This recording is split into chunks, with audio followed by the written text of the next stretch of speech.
ओम शांति। आज बाबा के 9 मार्च की वाणी है। सार है मीठे बच्चे, अब वापस जाना है, इसलिए पुरानी देह और पुरानी दुनिया से उपराम बनो। अपनी बैटरी चार्ज करने के लिए योग की भट्ठी में बैठो। अब वापस जाना है, इसलिए पुरानी देह और पुरानी दुनिया से उपराम बनो। अपनी बैटरी चार्ज करने के लिए योग की भट्ठी में बैठो। प्रश्न है, योग में बाप की पूरी करंट किन बच्चों को मिलती है? योग में बाप की पूरी करंट किन बच्चों को मिलती है? बाबा ने कहा, जिनकी बुद्धि बाहर में नहीं भटकती, अपने को आत्मा समझ बाप की याद में रहते हैं, उन्हें बाप की करंट मिलती है। बाबा बच्चों को सकाश देते हैं। बच्चों का काम है बाप की करंट को कैच करना, क्योंकि उस करंट से ही आत्मा रूपी बैटरी चार्ज होगी, ताकत आएगी कि कर्म विनाश होंगे। इसे ही योग की अग्नि कहा जाता है। इसका अभ्यास करना है। ओम शांति। भगवान वाच। अब बच्चों को घर भी याद पड़ता है। बाप तो घर की और राजधानी की बात ही सुनाएंगे, और बच्चे भी इन बातों को समझते हैं कि हम आत्माओं का घर कौन सा है, आत्मा क्या है। ये भी अच्छी रीति समझ गए हैं कि बाबा हमको आकर के पढ़ाते हैं। बाप कहाँ से आते हैं? परम धाम से। ऐसे नहीं कहेंगे पावन दुनिया बनाने, कोई पावन दुनिया से आते हैं, नहीं। बाबा कहते मैं सत्य की पावन दुनिया से नहीं आया हूं। मैं तो घर से आया हूं, जिस घर से तुम बच्चे आए हो पाठ बजाने। मैं भी ड्रामा प्लान अनुसार हर 5000 वर्ष के बाद घर से आता हूं। मैं रहता ही घर में परम धाम में हूं। बाप समझाते भी ऐसे सहज हैं जैसे बाप शहर से आए हो। कहते हैं जैसे तुम आए हो पाठ बजाने, हम भी वहां से आए हैं पाठ बजाने। ड्रामा प्लान अनुसार मैं नॉलेजफुल हूं, सब बातों को जानता हूं। ड्रामा प्लान अनुसार कल्प कल्प मैं यही बात तुमको सुनाता हूं। जब तुम कामचिता पर चढ़कर काले भस्म हो जाते हो, आग में मनुष्य काले हो जाते हैं, तुम ही सांवरे हो गए हो। सतो प्रधान वाली जो ताकत थी वो सारी निकल गई है। आत्मा की बैटरी ऐसी ना हो जो एकदम डिस्चार्ज हो जाए और मोटर खड़ी हो जाए। इस समय सभी के डिस्चार्ज होने का समय आ गया है। तब बाबा कहते, ड्रामा अनुसार मैं आता हूं। जो आदि सनातन देवी देवता धर्म के हैं, उन्हों की बैटरी चार्ज होती है। तुम्हारी बैटरी अभी चार्ज होनी है जरूर। ऐसे भी नहीं सिर्फ सुबह को यहाँ आकर बैठने से बैटरी कोई चार्ज हो सकेगी, नहीं। बैटरी चार्ज तो उठते बैठते चलते भी कर सकते हो, याद में रहने से। तुम पहले पवित्र आत्मा सतो प्रधान थी, सच्चा सोना सच्चा जेवर थी, है ना। आत्मा सच्चा सतो प्रधान थी तो शरीर भी जेवर, शरीर रूपी जेवर भी सतो प्रधान था। अभी तमो प्रधान हो गए। अब फिर आत्मा सतो प्रधान बनती है तो शरीर भी प्योर मिलता है।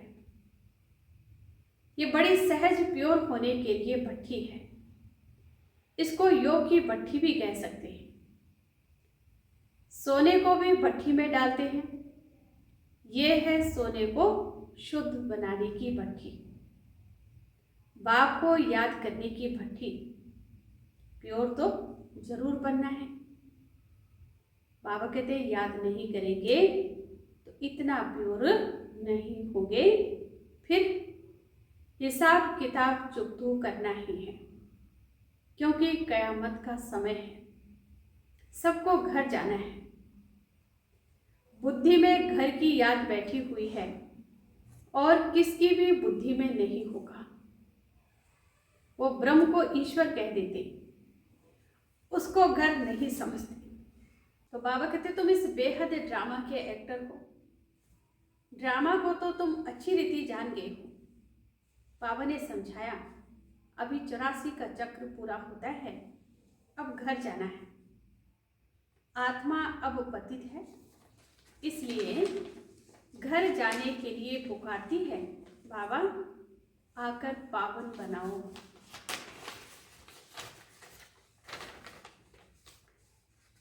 नहीं तो हम जा नहीं सकते। बाप ही बैठ ये बातें समझाते हैं बच्चों को। ये भी बच्चे समझ गए हैं, तब उनको माता पिता कहते हैं, टीचर भी कहते हैं। मनुष्य तो श्री कृष्ण को टीचर समझते हैं। तुम बच्चे समझते हो श्री कृष्ण तो खुद पढ़ता था सतयुग में। श्री कृष्ण कभी किसका टीचर बना नहीं। ऐसे भी नहीं कि पढ़कर फिर टीचर बना। श्री कृष्ण की बचपन से लेकर बड़ेपन तक की कहानी तुम बच्चे ही जानते हो। मनुष्य तो श्री कृष्ण को भगवान समझकर कह देते, जिधर देखो श्री कृष्ण ही कृष्ण है। राम के भक्त कहेंगे, जिधर देखो राम ही राम है। सूत ही मूझ गया है, तुम अब जानते हो। भारत का प्राचीन योग और ज्ञान मशहूर है। मनुष्य कुछ भी नहीं जानते हैं। ज्ञान सागर एक बाप है, वो तुम बच्चों को ज्ञान देते हैं, तो तुमको भी मास्टर ज्ञान सागर कहे। बाबा कहते हैं कि बाबा ज्ञान का सागर है, जो बच्चों को ज्ञान देते हैं तो बच्चों को भी मास्टर ज्ञान सागर कहेंगे, परंतु नंबरवार पुरुषार्थ अनुसार। अब बाबा कहते सागर कहें या नदी कहें, तुमको ज्ञान गंगाएं, इसमें भी मनुष्य मूझते हैं। मास्टर ज्ञान सागर कहना बिल्कुल ठीक है। बाप बच्चों को पढ़ाते हैं, मेल फीमेल की बात नहीं। वर्षा भी तुम सब आत्माएं लेती हो, इसलिए बाप कहते हैं देही अभिमानी बनो। जैसे मैं परमात्मा ज्ञान सागर, वैसे तुम भी ज्ञान सागर हो। मुझे परमपिता परमात्मा कहा जाता है। मेरी ड्यूटी सबसे ऊंची है।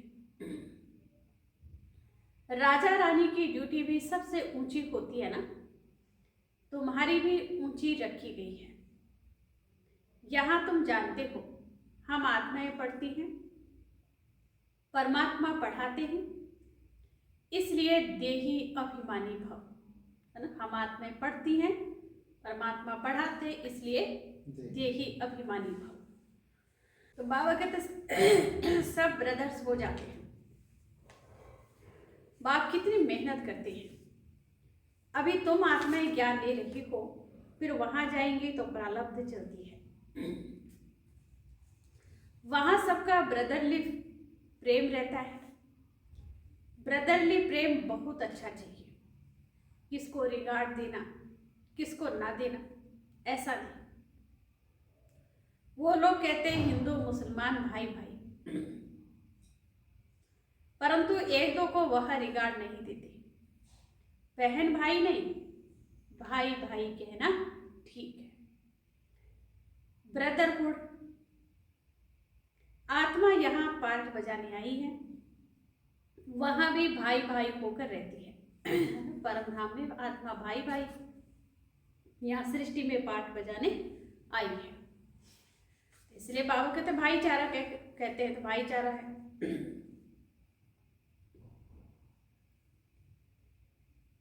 घर में जरूर सब भाई भाई होकर रहेंगे, बहन भाई ये चोला तो यहाँ ही छोड़ना है।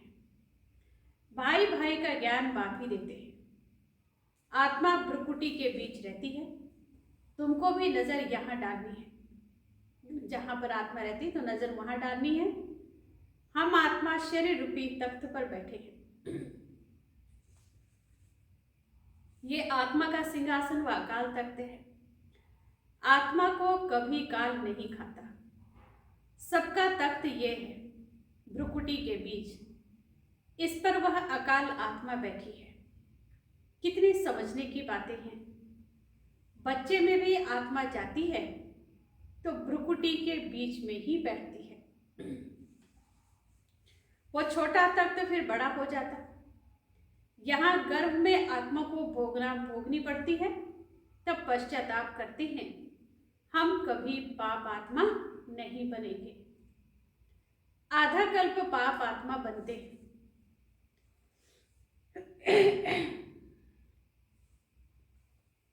अब बाप द्वारा पावन आत्मा बनते हैं। तुम तन मन धन सब कुछ बाप को दे देते हो। इतना दान कोई जानते नहीं।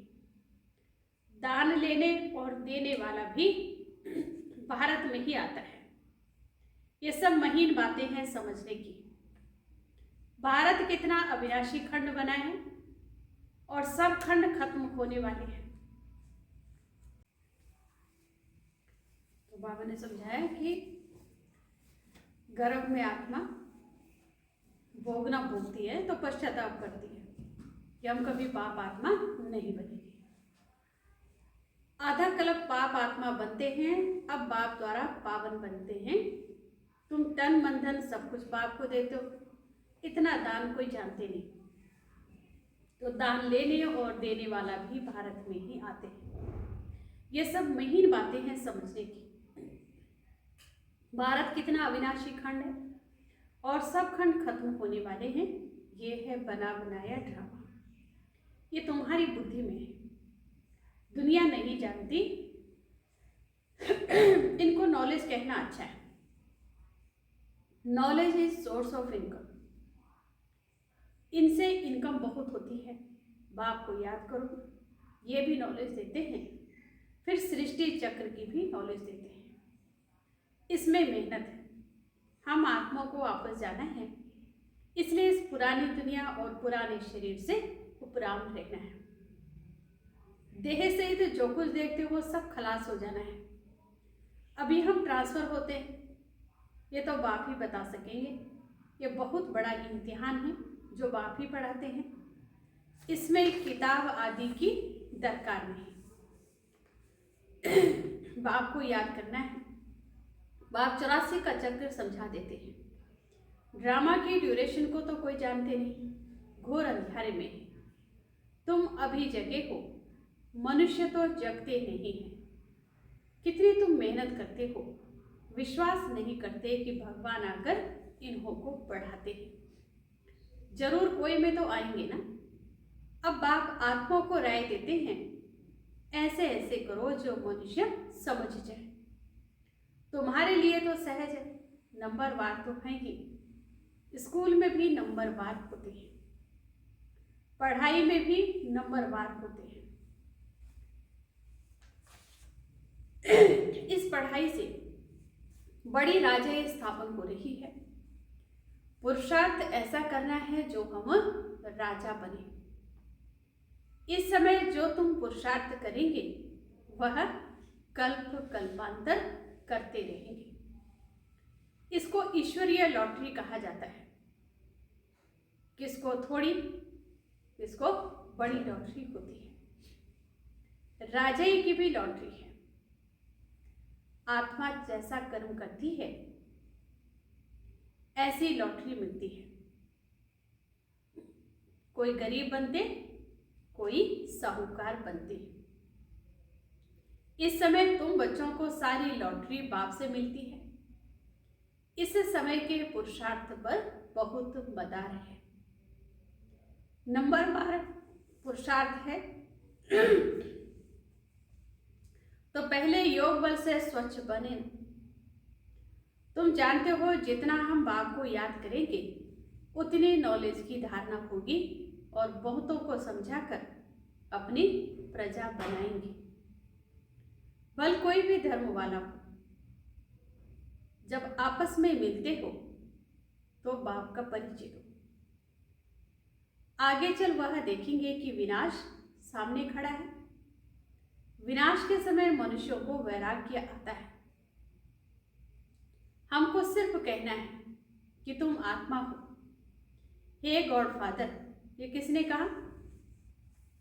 आत्मा है ना, आत्मा पुकारती है हे परम पिता कह करके। अब बाप आत्मा को कहते हैं मैं तुम्हारा गाइड बनकर तुमको ले जाऊंगा मुक्ति धाम। बाकी आत्मा का कभी विनाश नहीं होता तो मोक्ष का भी क्वेश्चन नहीं। हर एक को अपना अपना पार्ट बजाना है।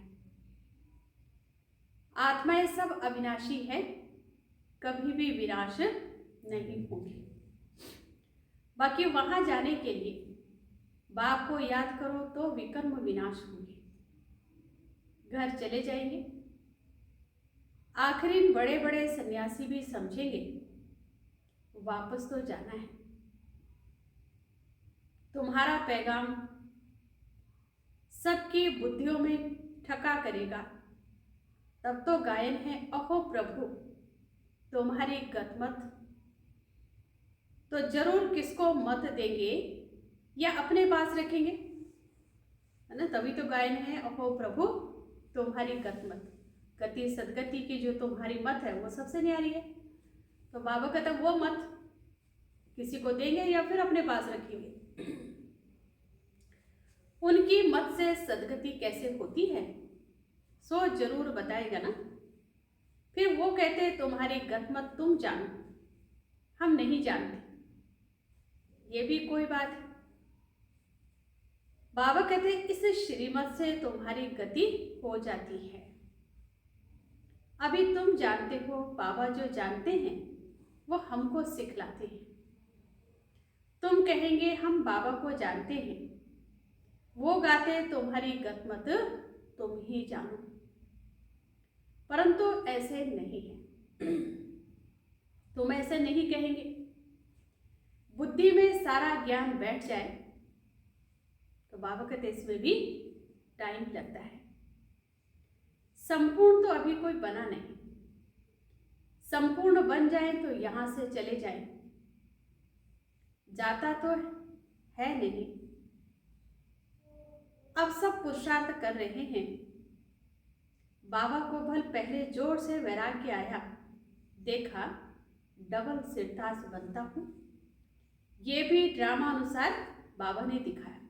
ब्रह्मा बाबा को शुरू में एकदम से वैराग्य आया, देखा कि मैं डबल सिरताज बनता हूँ विश्व महाराजन। तो ये भी बाबा ने दिखाया, माना ड्रामा अनुसार शिव बाबा ने दिखाया। तो बाबा कहते हैं मैं तो झट खुश हो गया। खुशी के मारे सब कुछ छोड़ दिया। विनाश भी देखा तो चतुर्भुज भी देखा। समझा अभी राजाई मिलती है, थोड़े रोज में ही विनाश हो जाएगा। ऐसा नशा चढ़ गया। अभी तो समझते हैं ये तो ठीक है, राजधानी बनेगी, ये बहुतों को राजाई मिलनी है। हम एक जाकर क्या करेंगे? यह ज्ञान अभी मिलता है। पहले खुशी का पारा चढ़ गया। पुरुषार्थ तो सबको करना है। तुम पुरुषार्थ के लिए बैठे हो। सुबह को याद में बैठते हो, यह बैठना भी अच्छा है। जानते हो कि बाबा आया है, बाप आया या दादा आया, ये तो गुड़ जाने, गुड़ की गोथरी जाने। एक एक बच्चे को देखते रहेंगे, एक एक को बैठ सकाश देते हैं। योग की अग्नि है ना, योग अग्नि से उनके विकर्म भस्म हो जाएं, जैसे कि बैठकर लाइट देते हैं। एक एक आत्मा को सर्च लाइट देते हैं। जैसे बाप कहते, मैं हर आत्मा को बैठ करंट देता हूं तो ताकत भर जाए। अगर किसकी बुद्धि बाहर में होगी तो फिर करंट कैच नहीं कर सकेंगे, बुद्धि कहाँ ना कहाँ भटकती रहेगी, उनको फिर मिलेगा क्या? कहते हैं मिठरा घुर तो घुराए, यानी तुम प्यार करेंगे तो बाबा कहते प्यार पाएंगे, खुद मीठे बनेंगे तो फिर दूसरों से भी मीठा व्यवहार पाएंगे, प्यार करेंगे तो फिर बाबा कहते प्यार पाएंगे। बुद्धि बाहर भटकती रहेगी तो बैटरी चार्ज नहीं होगी, बाबा को याद करते रहेंगे तो बाबा करंट देंगे, बैटरी चार्ज होती रहेगी, नहीं करेंगे तो बाबा कहते फिर बैटरी चार्ज नहीं होगी। बाप बैटरी चार्ज करने आते हैं, उनका फर्ज है सर्विस करना। बच्चे सर्विस स्वीकार करते हैं व नहीं, ये तो उनकी आत्मा जाने। परमात्मा तो आए हैं बच्चों की सेवा में, अब उनकी सेवा को बच्चे स्वीकार करते हैं कि नहीं, ये उनकी आत्मा जाने। किस ख्यालात में बैठे हैं, ये सब बातें बाप समझाते हैं। मैं भी परम आत्मा हूं, मुझे बैटरी के साथ योग लगाते हो, मैं भी सकाश देता हूं, बहुत प्यार से एक एक को सकाश देता हूं। तुम तो बैठेंगे बाप को याद करने, बाबा कहते हैं मैं एक एक आत्मा को सकाश देता हूं, सामने बैठ लाइट देता हूं। तुम तो ऐसे नहीं करेंगे, जो पकड़ने वाले होंगे वह पकड़ेंगे और उनकी बैटरी चार्ज होगी। बाबा दिन प्रतिदिन युक्तियां तो बताते रहते हैं, बाकी समझा ना समझा ये तो नंबरवार स्टूडेंट पर मदार है। तुम्हें बहुत तरावटी माल मिल रहा है, बाबा कहते कोई हाजुम भी करे ना, बड़ी लॉटरी है, जन्म जन्मांतर कल्प कल्पांतर की लॉटरी है, इस पर पूरा अटेंशन देना है। बाबा से हम करंट ले रहे हैं, बाप भी भ्रुकुटी के बीच में बैठा है बाजू में, तुमको भी अपने को आत्मा समझ बाबा को याद करना है, ना कि ब्रह्मा को। हम उनसे योग लगाकर बैठे हैं, इनको देखते भी हम उनको देखते हैं, आत्मा की ही बात है ना। अच्छा, मीठे मीठे सिके रहे बच्चों प्रति माता पिता बाप दादा का याद प्यार और गुड मॉर्निंग। रूहानी बाप की रूहानी बच्चों को नमस्ते, रूहानी बच्चों की रूहानी बाप दादा को दिलवा जान सिकवा प्रेम से नमस्ते। ओम शांति। धारणा के लिए मुख्य सार, बाबरी का आत्मा को स्वच्छ बनाने के लिए सवेरे सवेरे बाप से सर्च लाइट लेनी है। बुद्धि योग बाहर से निकाल एक बाप में लगाना है, बाप की करंट को कैच करना है। आपस में भाई भाई के सच्चे लव से रहना है ना। आत्मा नाते हम सब भाई भाई, एक पिता के बच्चे, तो उस प्यार में रहना है, सबको रिगार्ड देना है। आत्मा भाई अकाल तख्त पर विराजमान है, इसलिए भ्रुकुटी में ही देखकर बात करनी है। वरदान है आज का, अपने संपर्क द्वारा अनेक आत्माओं की चिंताओं को मिटाने वाले सर्व के प्रिय भव। अपने संपर्क द्वारा अनेक आत्माओं की चिंताओं को मिटाने वाले सर्व के प्रिय भव। बाबा ने कहा, वर्तमान समय व्यक्तियों में स्वार्थ भाव होने के कारण और वैभवों द्वारा अल्पकाल की प्राप्ति होने के कारण आत्माएं कोई न कोई चिंता में परेशान हैं। आप शुभ चिंतक आत्माओं के थोड़े समय का संपर्क भी उन आत्माओं की चिंताओं को मिटाने का आधार बन जाता है। आज विश्व को आप जैसे शुभ चिंतक आत्माओं की आवश्यकता है, इसलिए आप विश्व को अति प्रिय हो। स्लोगन: आप हीरे तुल्य आत्माओं के बोल भी रत्न समान मूल्यवान हो। आप हीरे तुल्य आत्माओं के बोल भी रत्न समान मूल्यवान हो। हीरे तुल्य जनों, तो बाबा कहते संगम में तुम बच्चे हीरे तुल्य हो। तो हीरे तुल्य जो आत्माएं होंगी उनके बोल कैसे होंगे? वैल्यूबल बोल होंगे, रत्नों के समान। साथ था मीठे बच्चे, अब वापस जाना है, इसलिए पुरानी देह और पुरानी दुनिया से उपराम बनो। अपनी बैटरी चार्ज करने के लिए योग की भट्टी में बैठो, बाबा की याद में रहो। ओम शांति।